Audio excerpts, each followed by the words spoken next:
ഉച്ചയൂണ് പാകത്തിന് വെന്തിട്ടുള്ള കുത്തരിച്ചോറ്. ഇതാ പച്ചക്കറി അവിയൽ. ഇന്ന് നമുക്കിതിൽ അരയ്ക്കാനായിട്ട് പച്ചമുളക് ഇല്ലാത്തതുകൊണ്ട് വറ്റൽമുളക് അരച്ചാണ് അവിയൽ വെച്ചത്. ഇതാ ഇന്നത്തെ ഹൈലൈറ്റ് നമ്മുടെ മത്തൻ്റെ ഇല തോരനാണ്. ഇത് നമ്മൾ മത്തൻ പറിച്ചാൽ അതൊരു 6 കണക്കുണ്ടാവും. അത് നല്ല എണ്ണ തടവി നന്നായിട്ട് ഞവടിയിട്ട് വേണം ഇതിനെ തോരൻ വെക്കാനായിട്ട്.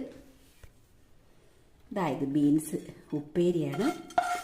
നല്ല മൂത്തിട്ടുണ്ട് കേട്ടോ. നമ്മൾ ഫ്രൈ പാനിൽ വെച്ചാണ് ഇങ്ങനെ മൂത്തിരിക്കുന്നത്. ഇന്നത്തെ മീൻകറി ചുമന്ന മീനാണ്. നമ്മളിവിടെയൊക്കെ ചെങ്കലവയെന്ന് പറയും. നല്ല രുചിയുള്ള മീനാണ് കേട്ടോ. നല്ല ടേസ്റ്റുമാണ് കറി. നമ്മൾ ഇന്നലെ വാങ്ങിക്കൊണ്ട് വന്നതാണിത്.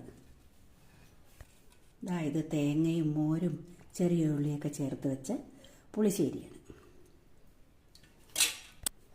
ഇത് വറുത്ത് ഇടിച്ച തേങ്ങാ ചമ്മന്തിയാണ്. ഒരല്പം അതും കൂടി. അപ്പോൾ ഇതാണ് ഇന്നത്തെ നമ്മുടെ ലഞ്ച്.